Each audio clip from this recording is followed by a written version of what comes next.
We've known each other since the 6th grade, quite frankly. When I got to Punahou, we were classmates.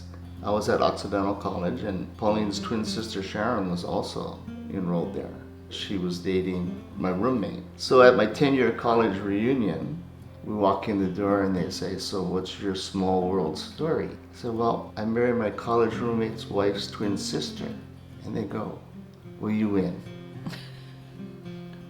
My mother's from China, and my father grew up in a plantation family. They really valued education, really wanted us to succeed. And succeeding meant becoming a professional, being the doctor, lawyer, a high-level business executive. I rebelled a lot against that because I love dance. And so I really credit dance for being part of my Punahou experience that allowed me to overcome that shyness, that I could step out of myself, learn to be confident. After I graduated from college, I took a job at the UCLA School of Public Health. I got into a very bad car accident. I was not able to walk for a year. What motivated me really to rehab was to want to dance again. Finally, I felt that I was ready. So a girlfriend said, "Will you come and accompany me to an audition in Los Angeles for dancing?" That weekend, I got a call from the producer of the show, and he said, "You've got the job." And it was probably the most life-changing part of my career that really catapulted me to knowing that if you take some risks in your life, you will be blessed tenfold. I do credit, in hindsight, that Punahou gave me that ability and that foundation to be able to do those things. I came to Punahou in the 6th grade. I always played sports, and then with free time, I would continue playing music. Punahou gave me a chance to be a Hawaiian musician. My high school musicians, we formed a band, Loa, and we were playing around town. I started playing at the Punahou Alumni Reunion, and I played there for 37 years until last year. That was because of the pandemic. So Jim Scott invited me to lunch to talk about human resources. He said, "Why don't you apply for this position?"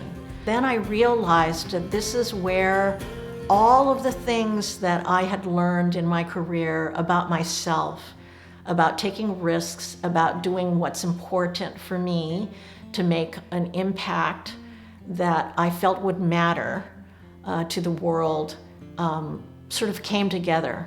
So I joined Punahou in 1998. Through my profession in human resources, I discovered that community service, public purpose was an indelible part of who I am. What I have seen in terms of our students going on to lead lives of service and public purpose is really compelling. That because of those resources, we are able to give opportunities to so many more people. But I also give because Punahou has become my life. It is who I socialize with, who I work with, whose kids have gone to school there. We give because we have been gifted with a community. My mom spent 30 years as the costume coordinator at Punahou, and as a result of that, my mom started an endowment program in her name, and so we continued giving through that and then eventually through our own donations. So much of what Speedy and I have done for the school has been discretionary.